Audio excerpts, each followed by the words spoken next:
Hello बच्चों, let's read the question. The question says assertion botanical gardens are ex situ conservation strategy for plants. Reason National Botanical Garden is situated in Havra. So question के अंदर हमें यहाँ पे two statement given है botanical garden से related. हमसे statement first में बोला गया assertion में कि जो botanical garden है वो एक ex situ अप्रोच है प्लांट की कंजर्वेशन के लिए. सेकंड में हमें मेंशन है कि जो नेशनल बोटानिकल गार्डन है वो कहाँ पे सिचुएटेड है, दैट इज सिचुएटेड इन हावड़ा. तो क्वेश्चन स्टार्ट करते हैं हमारा. सबसे पहले हम क्वेश्चन को सॉल्व करने का की कॉन्सेप्ट देखेंगे. की कॉन्सेप्ट, तो क्वेश्चन को सॉल्व करने का की कॉन्सेप्ट क्या है हमारा कि हमें बोटानिकल गार्डन के बारे में नॉलेज होनी चाहिए. ओके, बोटानिकल गार्डन अगर हमें पता है कि बोटानिकल गार्डन क्या होते हैं तो हम क्वेश्चन को इजिली सॉल्व कर सकते हैं. अगर हम बोटानिकल गार्डन की बात करें तो botanical garden is basically a taxonomic aid. क्या है अपने आप के अंदर, ये एक टेक्सोनॉमिक एड है.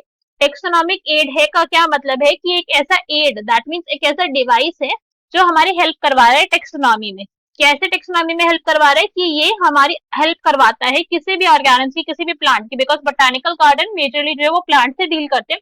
तो it helps us in identification of plant, कि हम प्लांट को आइडेंटिफाई कर पाए कौन सा हमारे पास प्लांट प्रेजेंट है.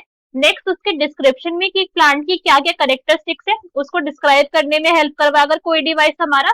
देन उसकी क्लासिफिकेशन में कि हम उसको क्लासिफाई करवा पाए प्लांट को. And last in its naming, अगर कोई भी ऐसा डिवाइस जो हमें identify, description, naming and classification में हेल्प कर रहा है किसी भी ऑर्गेनिज्म की, तो हम इसे टेक्सोनॉमिक एड कहते हैं. तो बोटानिकल गार्डन हमारे इन्हीं सब चीजों में हेल्प करते हैं.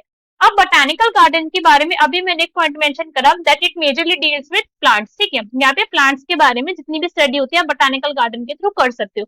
मगर जिन प्लांट्स की आप यहाँ पे स्टडी कर रहे हो सारे के सारे के प्लांट्स कैसे होते हैं, यहाँ पे प्रेजेंट होते हैं लिविंग प्लांट्स. ठीक है, लिविंग प्लांट्स यहाँ पे प्रेजेंट है. डेड प्लांट्स यहाँ पे स्पेसिमेंस के फॉर्म में नहीं प्रेजेंट होते, लिविंग यहाँ पे प्रेजेंट रहते हैं.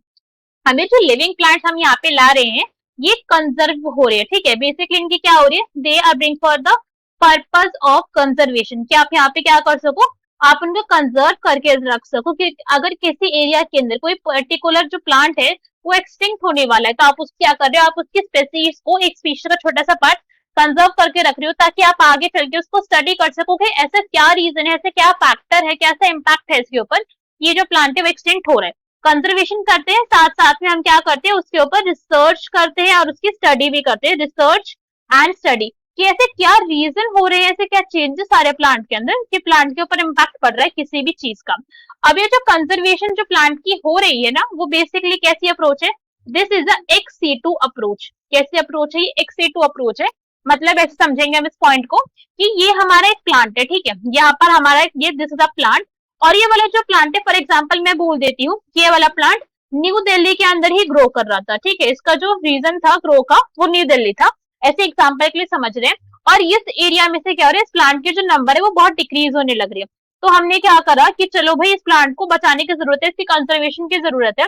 तो इस प्लांट को ले जाकर इसके नेटिव प्लेस है, ये क्या था, this is it's native place, जहाँ पे ये एक्चुअली ग्रोथ कर रहा था. तो इसकी नेटिव हैबिटेट थी जहाँ पे हमेशा से ग्रो कर रहा था. ले जाके हमने इसको कहाँ प्लेस कर दिया, एक नई जगह पे जहाँ हम क्या कर रहे हैं, कंजर्वेशन कर रहे हैं. ठीक है, we are conserving it, conservation करा जा रहा है. और ये जगह एक्चुअली में क्या है, this is the botanical garden. यही क्या है हमारा, यही हमारा बोटानिकल गार्डन है जिसके अंदर हम एक्स से टू अप्रोच के थ्रू जगह जगह से प्लांट्स को कलेक्ट करते हैं और हमारे प्लांट को प्रिजर्व करके रखते हैं, उनकी कंजर्वेशन करते हैं और उनके ऊपर हम स्टडी भी करते हैं. अगर हम एक बोटानिकल गार्डन का एग्जाम्पल दे हम, तो that is national botanical garden. ये इंडिया के अंदर ही प्रेजेंट है हमारा नेशनल बोटानिकल गार्डन. अगर स्पेसिफिकली मैं बोलूं कि इंडिया के अंदर कहाँ लोकेटेड है, so it is located in Howrah. Howrah के अंदर आपको ये जो है लोकेटेड मिलेगा, दैट इज इन कोलकाता. ठीक है, कोलकाता हावड़ा के अंदर आपको ये जो है बोटानिकल गार्डन मिलेगा. और इसके अंदर आपको ओवर 12,000 आपको यहाँ पे जो है प्लांट की वेराइटीज मिल जाएंगी. Plant varieties are available there. आप जाइए वहां पे स्टडी कीजिए, उनको देख सकते हैं कि कितने टाइप के यहाँ पे प्लांट है और उनके बारे में पढ़ाई की जा सकती है. और ये जो 12,000 प्लांट की यहाँ पे वेराइटीज है, these all are rare plants. ठीक है, कॉमनली फाउंड होने वाले नहीं है. ऐसे नहीं कि आपने वहां पर देखा तुलसी को ही 12,000 वेराइटीज ले ली, ऐसा नहीं है. जो रेयर प्लांट्स है उनकी यहाँ पे बात करी जा रही है, बिकॉज वही वाले जो प्लांट्स है उनके यहाँ पे एक्सटेंट होने के चांसेस ज्यादा होते हैं जिनका नंबर कम है. नंबर कम है दैट मीन्स वो एक्सटिंक्शन के पास जा रहे हैं. अब हमारे ऑप्शन रीड करते हैं, चेक करेंगे कौन सा यहाँ पे करेक्ट आंसर होगा। First is botanical garden or ex situ conservation strategy for plants. तो बिल्कुल ठीक है ये पॉइंट, एक्सी2 कंजर्वेशन करते हैं। National botanical garden is situated in Howrah, तो ये भी करेक्ट है हमारा। तो देखा जाए तो हमारे असर्शन और रीजन दोनों ही ट्रू है, मगर जो हमारे रीजन है वो हमारे असर्शन का करेक्ट एक्सप्लेनेशन नहीं है, बिकॉज उसमें हमें बताना चाहिए था कि एक्सी2 अप्रोच ये किस तरीके से दिखा रहा है ना, इसके बारे में बताना चाहिए था। So correct answer क्या हो जाएगा? That will be option number B. If both assertion and reason are true, but reason is not the correct explanation of assertion. I hope you understood the explanation well. Best of luck. Thank you.